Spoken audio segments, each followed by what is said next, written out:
जय माई की मित्रों, आज मैं वट वृक्ष के निकट आपको ले चलता हूँ क्योंकि वट सावित्री अमावस्या आने वाली है। देखिए, ये वट वृक्ष है और इस वृक्ष का बड़ा महत्व है। इस वृक्ष की धार्मिक मान्यता तो है ही है, लेकिन वट सावित्री अमावस्या जो मनाई जाती है उससे खास तौर पर ये वृक्ष जुड़ा हुआ है।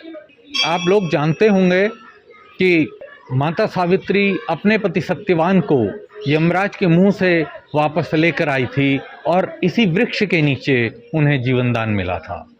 तो इसीलिए इस वृक्ष को जीवनदायी वृक्ष भी कहा जाता है। तो इस वृक्ष के नीचे पूजन करने से जो लाभ मिलता है वो अपने आप में बड़ा ज़बरदस्त है। इसीलिए वट सावित्री अमावस्या के दिन सुहागिन बहनें यहाँ पर पूजा करती हैं और इसकी कम से कम 7 परिक्रमाएं करती हैं ताकि उन्हें भी अपने पति की दीर्घायु प्राप्त हो और उन्हें भी भगवान की कृपा प्राप्त हो।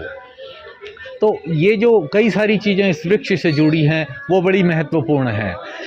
और जहाँ कई लोग एक काम करते हैं कि वो इस वृक्ष के पत्ते तोड़कर अपने घर पर ले आते हैं और इसका पूजन करते हैं।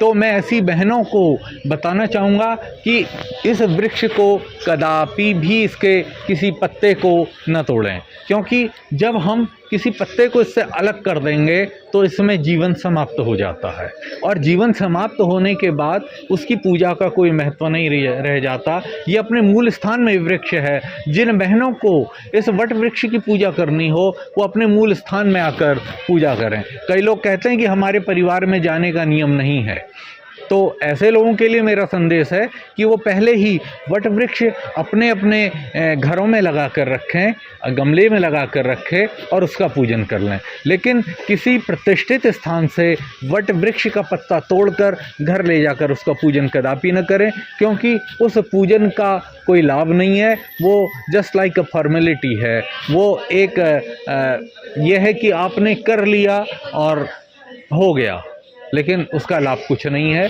तो वट वृक्ष का जो पूजन है उसमें भी कई छोटी बड़ी चीज़ें ध्यान देने वाली होती हैं। पहली बात यह है कि सुहागिन के रूप में इस वृक्ष का पूजन वट सावित्री अमावस्या के दिन किया जाए। पूरे साज श्रृंगार को वट वृक्ष को इस भाव से अर्पित किया जाता है कि जिस प्रकार यमराज से माता सावित्री के पति को जीवनदान मिला था, वैसे ही प्रत्येक सुहागिन बहन के पति को जीवनदान मिले, उसको दीर्घायु मिले, उसको शतायु मिले और उसके जीवन में अच्छी आदतें आएं और उनका प्यार निरंतर बढ़ता रहे।